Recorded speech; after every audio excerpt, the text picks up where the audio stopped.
Gracias por continuar junto a nosotros en República. Seguimos con más análisis sobre temas de coyuntura política y es un gusto para mí tener este panel y saludar a Julia Evelyn Martínez, economista, docente universitaria, y también a Naida Medrano, consultora en políticas públicas. Buenos días ambas, bienvenidas a República. Ya tenemos algún tiempo de no vernos, qué gusto volver a encontrarnos. Muchas gracias que nos invita y no se olvida de nosotras. Gracias, Carlos. Buenos días, amigas y amigos. Buenos días para todos y todas. Gracias por estar conmigo esta mañana. Estoy seguro que está muy a la expectativa varias personas de nuestra audiencia para escuchar sus análisis de diversos temas. En este primer bloque hablemos un poco de las elecciones internas del FMLN. Ya se tienen los resultados.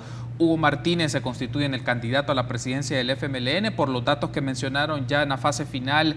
Ayer la representante de la comisión electoral mencionaba que Hugo Martínez había obtenido poco más de 20,000 votos y Gerson Martínez casi 7,000 o poco más de 7,400 votos. ¿Eso qué nos dice? Primera lectura, Julia Evelyn, ¿esperaba este resultado?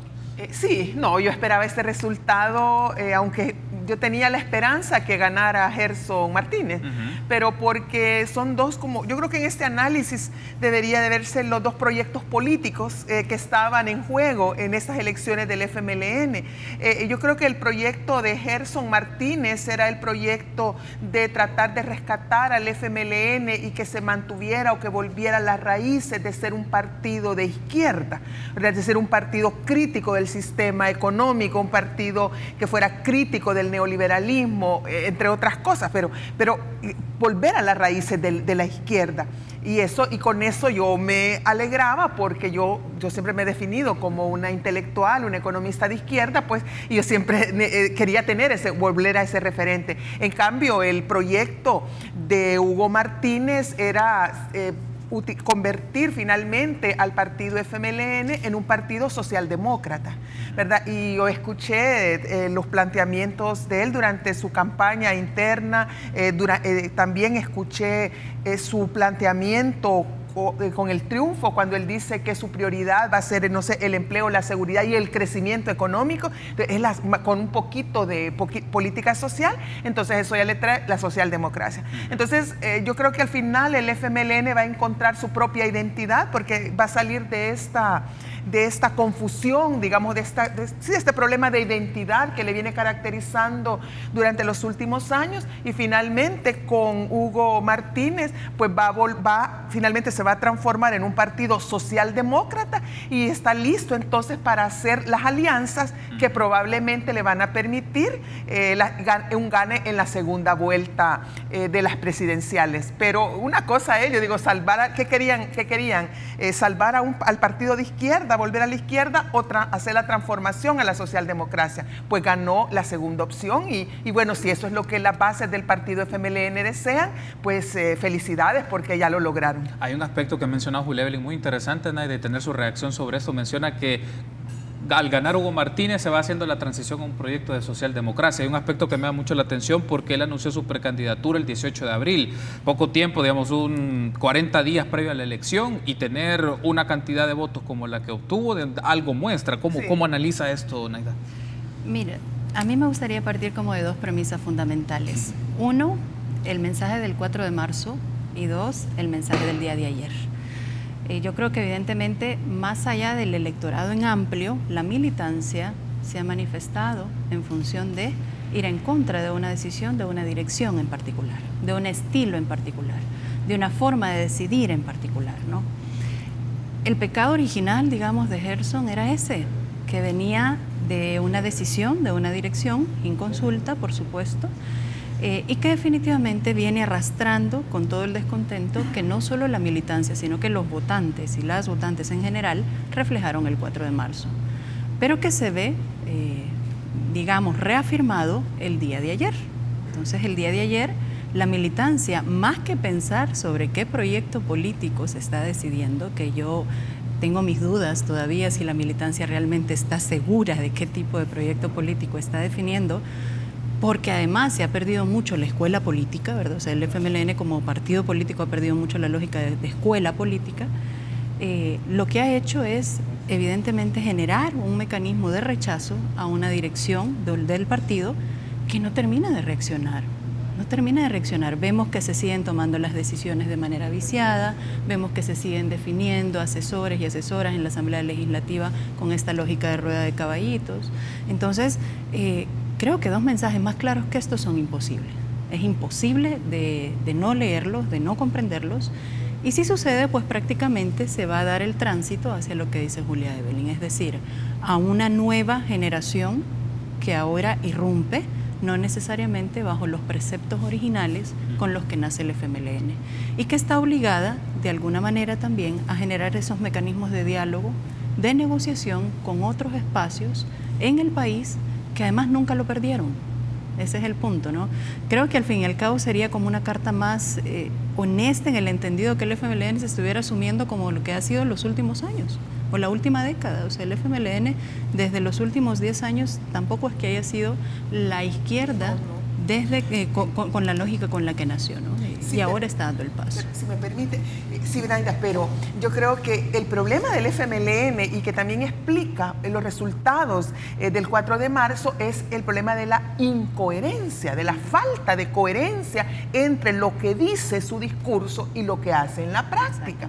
Entonces, esa falta de coherencia es lo que castigó las bases tradicionales de votantes del FMLN. Entonces ahora, con esta votación, no solo creo que han elegido al candidato presidencial, sino que finalmente han como tratado de, bueno, vamos a tratar de romper esa incoherencia y volver a integrarnos, a ser coherentes entre lo que decimos y lo que hacemos. Entonces yo creo que es la oportunidad para que entonces lo que dicen sea coherente con lo que hacen en la práctica, porque Hugo Martínez no representa ninguna renovación, ninguna modernización. Si él ha estado tanto en el gobierno de Mauricio Funes como en el gobierno de Sánchez Serén y le ha dado continuidad, él fue un brazo de apoyo político importante para el gobierno de Mauricio Funes. Él hizo incluso hasta el trabajo sucio de Mauricio Funes, como por ejemplo darle el pasaporte diplomático a la señora Michi, ¿verdad? Que es la actual compañera de vida del presidente Funes y en ese entonces amante de él. Entonces, imagínense, bueno, no sé cómo decirle, pero él no representa ninguna renovación, pero él más bien, él es el que gestiona los tratados de libre comercio, ha estado en el SICA siempre tratando con estas cuestiones de la cooperación internacional. Entonces, él no representa ninguna, sino que finalmente el FMLN se va a encontrar consigo mismo, con la identidad que ha tenido en los últimos años. Y entonces, es decir, finalmente se va a encontrar eso. Ese soy yo, esos somos nosotros. Y las personas de izquierda de aquí en adelante, todavía si hay algo de izquierda en El Salvador, creo que vamos a tener que empezar a pensar en una alternativa, porque lo que va a hacer el FMLN es que finalmente va a dejar limpia la mesa de la izquierda y va a dar la oportunidad. Bueno, aquí hay oportunidad ahora que sí surjan partidos de izquierda, movimientos de izquierda, porque ya sabemos que con el FMLN ya no se cuenta más. Y eso para mí es una buena noticia. Quiero incorporar este elemento para la discusión, también para escuchar a Naida, es si podemos, en función de esta pregunta que les lanzo, quiénes ganan y quiénes pierden en una elección interna como la que ocurrió ayer en el FMLN, Naida. Bueno, yo creo que al fin y al cabo gana el posicionamiento en función de esta nueva tendencia, que no es nueva, pero por lo menos sí identitaria, asumida, que es la que comentaba Julia Evelyn. A la larga yo creo que la población debe de repensarse muy bien políticamente más allá del voto, ¿verdad? Es decir, estamos asistiendo a primarias electorales que se preparan para el siguiente año. Creo que es tiempo también para que la población salvadoreña se prepare más allá del ejercicio del voto. Creo que ya se dio el primer paso de la criticidad en función de primarias, en función del ejercicio electoral, pero es momento también de empezar a pensar en organización, en educación política, mucho más allá del ejercicio del voto. Ese sería como el llamado y más bien la reflexión de quién gana o quién pierde. El pueblo, la población en general va a ganar en la medida en que logre dar el siguiente paso. Si no da el siguiente paso, entonces nuestro sistema político y nuestro sistema de partidos tiene una lógica de funcionamiento y no se va a romper. Eso quien único lo puede romper o quien único puede gestar un movimiento que realmente transforme de manera estructural el país es la población. Si eso no sucede, pues bueno, simplemente asistiremos al relevo de los partidos que marcaron el parteagua en el 92, después de la firma de los acuerdos de paz, pero que ahora se suman con nuevos rostros, con nuevas propuestas, nuevas ideas, nuevos tiempos, entre otros, pero replicando de alguna forma lo que sistémicamente somos como país. Eso quien único lo puede romper es la población. Es un poco la paradoja de los gobiernos de izquierda en América Latina. Tengo que hacer una pausa, pero al regresar me gustaría que hablemos de este esquema de Hugo Martínez ha mencionado que se puede hacer alianza con sectores históricos y estratégicos, pero también con otros sectores del país. Me gustaría tener un análisis sobre estos temas y también hablemos un poco de nuevas ideas. ¿Cuál es su apreciación sobre esto y ante la postura que ha dado su representante, su secretario general en diferentes medios de comunicación? Pausa, regresamos.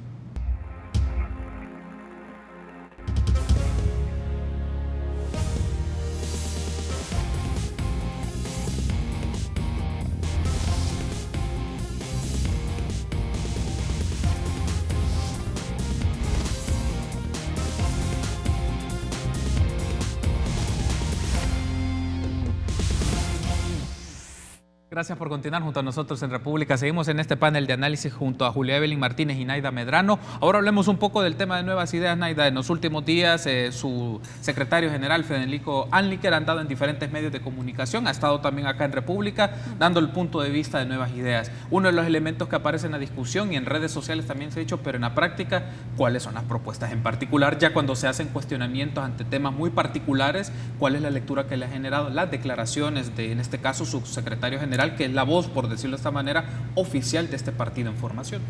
Mira, la última semana han sido varias declaraciones, creo, ¿no? O sea, hay varias que realmente nos ponen en la palestra de la discusión política de qué significa Nuevas Ideas como un instituto. Una de ellas tenía que ver con el posicionamiento en relación a Provida o estos debates que tenemos, ¿no? Y bueno, tal como se esperaba, porque es un tema que no se ha ventilado tampoco abiertamente en medios de comunicación cuando se ha entrevistado tanto a su secretario general como a otros integrantes, es que hay algunas voces que sí definitivamente, como la de Anliker menciona, que son defensoras y defensores del tema de la vida, entre otros, sin un debate abierto alrededor de las 4 causales, ni mucho menos, que es que en El Salvador necesitamos educación y que no pasa. O sea, todavía seguimos con dogmas sostenidos en función de la forma en la que también comunicamos. Y pues bueno, evidentemente también esto nos pone con otros tantos temas alrededor de ello. Volvemos otra vez a lo que decía en el segmento anterior.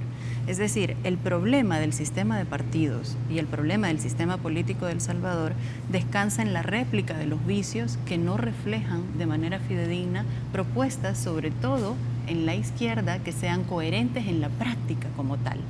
Entonces entramos a ese espectro de quedar bien con todo el mundo, ¿no? Y abrimos la puerta y nos convertimos en esos partidos que en ciencia política se llaman cachalo todo, ¿verdad? Y entonces entran de izquierda, de derecha, de centro, de arriba, de abajo, de todos lados. Pero la política realmente es una arena de discusión y debate alrededor del poder y las decisiones que se deben de tomar en torno a ello. Y ahí hay enfoques.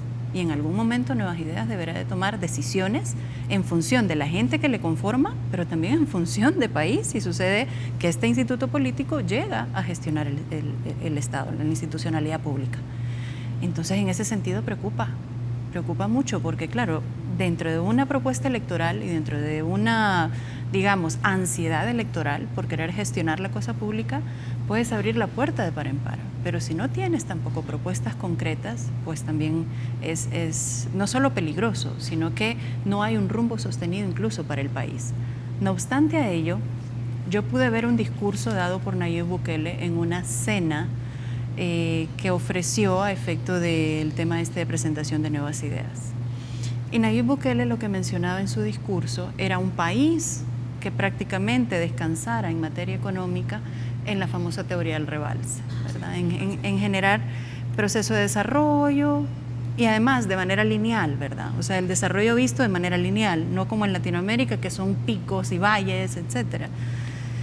Y que este desarrollo lineal lo que podría sacar es sacarnos de este polo del subdesarrollo del que somos y llevarnos a países, a las Suizas centroamericanas, entre otras. Yo solo quisiera hacer un comentario alrededor de este tipo de discursos que no solo los hace Nayib Bukele, sino que los hace todo el mismo FMLN, el mismo discurso de Hugo Martínez va por ahí. Incluso Gerson lo hizo en su momento. En América Latina y en especial en El Salvador, las lecturas de desarrollo económico van más allá de esa mirada lineal. Es decir, América Latina no es lineal. Y es así como deben de empezar a tomarse decisiones para transformar esta estructura. Si no es esa mirada y si seguimos hablando de las teorías del rebalse y de teorías desarrollistas, entre otras tantas, es muy difícil que algún partido dentro del espectro del régimen de representación que vivimos logre no solo satisfacer las necesidades y las demandas de su población, porque además va a tener siempre que negociar con el sector que ha sido dueño de este país y que además se ha expandido, ¿verdad? Sino que además de ello va a tener que generar espacios de contención con otros tantos interlocutores que al fin y al cabo siempre van a dejar a la gran población y sus demandas sin satisfacer. Hay un aspecto muy interesante de la intervención de Naida, Julia Evelyn, quiero retomarla para seguir ampliando este análisis, es que en la práctica, si escuchamos con detenimiento, hay posicionamientos ideológicos en nuevas ideas, hay posturas, aunque ellos han mencionado que están encima de las ideologías o que no se consideran bajo ese esquema de definiciones de ideología, y justamente eso quiero, aquí a ese punto quiero ir, Julia Evelyn, ¿cómo se puede interpretar o para nuestra audiencia identificar qué elementos marcan la postura ideológica de un partido político que la debe de tener? Es parte de su ideario, es parte de su bases, es parte de sus visiones, pero en este caso mencionan que están sobre ese espectro, pero también tratan de tomar los aspectos favorables tanto de izquierda como de derecha y estos puntos. ¿Cómo interpretarse? Bueno, yo creo que hay que como distinguir también entre el discurso que se hace con el objetivo de generar adeptos, firmas y más gente que vaya apoyando, en donde sí suena muy bien el discurso de colocarse por encima del bien y el mal, digamos, por encima de todas las ideologías, porque si usted quiere traer gente de izquierda, de derecha, de centro izquierda, gente confundida, ¿verdad? Gente enojada, lo que sea, entonces usted tiene que tener ese discurso y es el que le ha funcionado muy bien a las nuevas ideas, ¿verdad? A las nuevas ideas que trata de presentarse como, miren, nosotros somos como una bolsa, ¿verdad? Que está vacía y lo que necesitamos es que se vengan aquí a meter a esta bolsa y ustedes juntos vamos a hacer la ideología. Bueno, entonces eso les ha funcionado, pero en la práctica yo he estado escuchando bastante a Nayib Bukele, también al secretario general, y no, mire, ellos ya definieron, tienen una ideología que es socialdemócrata conservadora. Así, socialdemócrata, porque inclusive siendo socialdemócrata, y entonces, ¿qué define eso? Que si es socialdemócrata de izquierda, su postura frente al status quo, lo que el estado de las cosas, es decir, frente al sistema económico, frente al sistema político, frente al sistema social. Entonces, ¿cómo se posiciona? Cuando usted está de una postura de izquierda, usted lo critica para transformarlo y cambiarlo por otra cosa, ¿verdad? Por eso, de ahí viene el carácter revolucionario de la izquierda. Eso es lo que nos hace izquierda. No estamos, en cambio, la socialdemocracia, lo que es cuando se posiciona frente al status quo, por supuesto que también critica, pero no quiere transformarlo, sino que quiere mejorarlo, quiere humanizarlo, quiere ponerle otros ingredientes a lo que ya existe para que las cosas funcionen mejor, pero sin transformar. Entonces, por eso es que son un partido socialdemócrata, pero ¿por qué conservador? Porque frente a algunos temas que son polémicos y que pueden establecer la diferencia entre liberales y conservadores, como el tema, yo no digo de provida, el tema de pronacimiento, porque aquí esta gente no es provida, porque si fueran provida, les importara lo que pasa con la vida de los niños y las niñas después que nacen y con los ancianos y las ancianas antes de que se mueren. Son pro nacimiento porque solamente les interesa que la gente nazca, de ahí lo que hacen con su vida o lo que les pasa ya no les interesa. Entonces hay que empezar a llamarlos por su nombre, pro nacimiento. Entonces frente al tema pro nacimiento, entonces se declaran que no, estamos porque todos nazcan, ¿verdad? Que todos tienen derecho a nacer. Frente al matrimonio igualitario, que es otro tema también que define la diferencia entre conservadores y liberales. Aquí no tiene nada que ver la izquierda, liberales y conservadores también, no, ahí no, pues pueden estar juntos, ¿verdad? Pero no, estamos contra el matrimonio igualitario. Entonces, Es decir, frente a algunos temas que tienen que ver ya con las libertades individuales, entonces ahí se mantienen como conservadores. Y frente al sistema, al status quo, pues son socialdemócratas, porque si bien están insatisfechos, no quieren hacer ninguna transformación, sino que quieren que hacer algunas reconstrucciones, así como cuando uno hace en la casa que va a venir el invierno. Entonces dice, ay, no, hay que limpiar los canales, hay que repellar esto, que hay que cambiar estas tejas, la lámina que tiene gotera. Pues eso es lo que hace la socialdemocracia. Y por eso es que me parece que quien sale ganando en estas, volviendo al segmento anterior, sí. Quien sale ganando al final del gane del FMLN, yo creo que es Nuevas Ideas, fíjese, porque Nuevas Ideas ahora va a ver justificada cómo es su postura frente al status quo de modernizar, de humanizar, de hacer algunos cambios, pero sin transformar y sin revolucionar nada. Pues esa es la apuesta que quiere la gente, y ahora ya están colocadas también las piezas, sobre todo las piezas de Óscar Ortiz, ¿verdad?, y de Merino en el FMLN, y ya están preparando para hacer la alianza, porque es lo que ha llamado, ahora todos están haciendo llamados a las alianzas para las presidenciales, y pues con quienes van a empezar a hacer ya las alianzas. Si es que no ya empezaron, yo creo que ya a estas alturas es hora que ya el doctor Fabio Castillo ya está moviendo y haciendo llamadas para hacer alianzas, porque esto ya se cocinó. O sea, la socialdemocracia triunfó así como frente a la oposición, Arena, y le puede ganar a Arena. Bueno, Arena, ¿verdad? Entonces le puede ganar, pero no creo que es lo que el país, la sociedad y nuestro pueblo es lo que necesite. Tengo que hacer una pausa, pero en el último bloque me gustaría que hablemos del tema de cómo se desempeña la Asamblea Legislativa, la gestión legislativa, y qué puntos también hay que tener en consideración en función de estos tiempos. Una pausa, regresamos.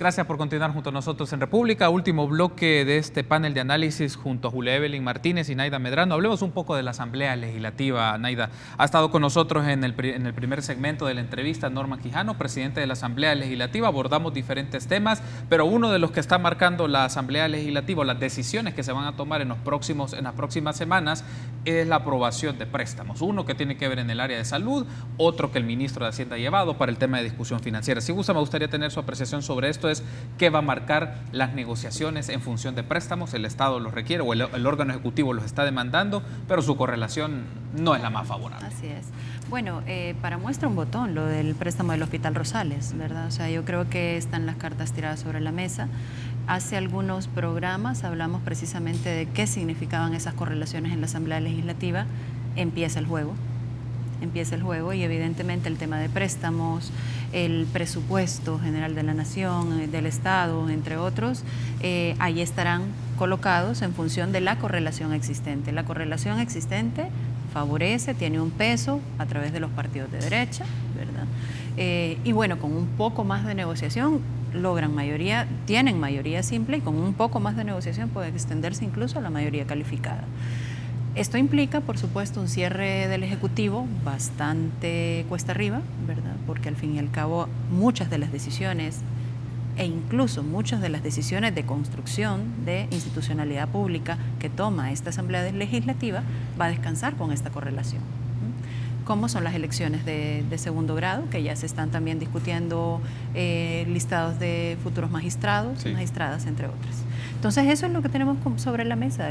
Con esta correlación de partidos de derecha, evidentemente va a haber una función de control muy marcada a lo que resta del Ejecutivo, y habría que ver también el comportamiento electoral en 2019 para realmente también saber si hay una función de control directa desde el Legislativo o si más bien hay un acompañamiento a la voz del Ejecutivo dependiendo de quién gane.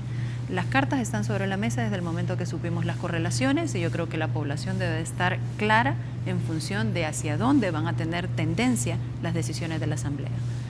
Por otra parte, tenemos el comportamiento, político de la Asamblea, que al fin y al cabo poco ha cambiado. Se ha hablado de austeridad, se ha hablado de medidas que modifiquen esa imagen que se tiene alrededor del comportamiento de diputadas y diputados, pero que todavía no da un pie suficiente como para transformar. Llama la atención que el diputado no partidario, al no tener cubículo, se va a la plaza. Se va a la plaza a hablar con la gente, pues, a conversar con la gente, que dentro de una lógica de políticas públicas tiene todo el sentido si le ponemos el componente de participación, ¿verdad?, ciudadana. Creo que eso deberían de ser todas y todos, o sea, al fin y al cabo, aunque tengan cubículo, aunque estén ubicados en su cubículo en el edificio administrativo, el ejercicio de política pública parte de esa comunidad necesaria, que no necesariamente debe ser en la oficina con aire acondicionado que está localizada en cada una de las cabeceras departamentales, ¿no? Hay que salir y hay que hablar con la gente. Creo que eso es lo que está pidiendo la gente. Esa fue la lección del 4 de marzo. Quieren mayor cercanía, quieren mayor respuestas a las problemáticas nacionales, y en la Asamblea Legislativa todavía no ha llegado el eco de manera suficiente. Hay que romper, y yo creo que ahí nuevamente la población tiene un papel fundamental en cuanto a la exigencia, más allá del día de la votación. Ahora, Julia Evelyn, ¿cómo analiza este tema? El ¿Cómo han gobierno, empezado? lo voy a poner de esta forma: el presidente en su último año de gestión por lo menos necesita dejar ciertas condiciones equilibradas, y cuando me refiero a equilibradas es rollover, las letras del Tesoro, la deuda 2019-2024, préstamo para cerrar año, pero también este préstamo de salud que está siendo patrocinado por el BID, porque son como sus apuestas, digamos, son sus últimas apuestas de estrategia. Mire, yo creo que se van a lograr poner de acuerdo sobre este préstamo, o sea, este paquete de deuda que ha llevado el ministro Fuentes a la Asamblea Legislativa, por dos razones, y hoy creo que ya lo expresaba muy bien el diputado presidente Norman Quijano, porque digamos, la oposición en este caso, que es el FMLN, la minoría, ¿verdad?, le conviene que para darle un respiro al gobierno del presidente Sánchez Serén durante el último año, y la primera parte también, hacer la transición, y a los otros partidos políticos, incluyendo Arena, que ya se siente victoriosa, que ya se siente en la presidencia, que también necesita como esa liquidez para no entrar, digamos, con una situación de crisis fiscal en los primeros meses de la gestión, porque sería realmente un suicidio político. Yo creo que eso lo van a hacer, pero me preocupa algo, es que vayan a hacerlo mal, porque el ministro está proponiendo de llevar incluso ese paquete de deuda, venderlo en la Bolsa de Valores de Nueva York. Y entonces, hay mucha gente que está interesada en comprar esa deuda para El Salvador. Y a mí lo que me preocupan ahí son los fondos buitre. Son esos fondos que compran la deuda de los países y que están esperando que haya una situación económica que se empeore para después cobrar altos intereses. Entonces, eso es la cosa. ¿Y cómo empezó la Asamblea Legislativa? No me quiero ir sin dar dos. A mí me pareció que comenzó muy mal. Mire, ese culto de la católico que hicieron al inicio, qué vergüenza. Qué ofensa a los principios republicanos, y precisamente que estamos en este programa que es la República, que plantea el Estado es laico, no es el Estado ateo, pero no es un Estado libre de influencia religiosa. ¿Y cómo se les ocurre llevar a la Virgen y a los otros No, pues que eso a mí me parece, yo me sentí ofendida como ciudadana. Y en segundo lugar, muy mal también, cómo empezaron sometiéndose a las presiones del Fomilenio y de la Embajada de los Estados Unidos, aprobando esa reforma a la ley de caminos y de carreteras, que es el primer paso para la privatización de la gestión de las carreteras en El Salvador, ¿verdad? Entonces, muy mal, empezaron muy mal. Más allá de eso, no necesitamos un Estado laico, un Parlamento laico, y necesitamos también un Parlamento que piense en el bienestar de la gente, de las municipalidades, y no en el bienestar de las empresas o en las presiones o en las extorsiones a las que se está sometiendo la cooperación de la Embajada de los Estados Unidos. Me queda un minuto, Naida Parra. Rapidito, sí. En función un poco de lo que dice Julia Evelyn, yo creo que ahí es donde hay que hacer la gran diferencia o la ruptura, ¿verdad? Y ahí es donde nuevamente apelo a la población salvadoreña. Es decir, la lógica de funcionamiento alrededor de los estados, de las institucionalidades públicas que obedecen de alguna forma a orientaciones específicas del Banco Mundial, del Fondo Monetario, tienen una lógica y un sentido específico. Es muy difícil salir de esa caja si se siguen replicando ese tipo de decisiones. Préstamos, aunque se sienta un ejercicio de diálogo y se logren en función de la democratización del país, etcétera, obedecen a una lógica en especial. El Fondo Monetario Internacional y el Banco Mundial tuvieron una fuerte incidencia en todo lo que estamos viviendo ahora como consecuencia, en la doctrina del neoliberalismo, que es lo que estamos viviendo ahora como consecuencia. Entonces, yo ahí apelo nuevamente a la educación de la población salvadoreña. Es decir, estamos en una inercia en donde las personas que gestionan el Estado se han subido a este tipo de olas y hay que romperla. Y la población salvadoreña creo que tiene ahora en su mano la posibilidad de hacerlo. Quiero darle las gracias por haberme acompañado, Naida, Julia, Evelyn. Nos vamos a seguir encontrando para analizar diferentes momentos de la coyuntura y hemos hablado de 3 tópicos distintos y cuando nos volvamos a encontrar vamos a seguir agudizando y profundizando estos temas. Gracias por haberme acompañado. Muchas gracias y buenos días para todos y todas. Gracias por haberme acompañado y a ustedes, amigos. Será hasta mañana, 6:30 en República.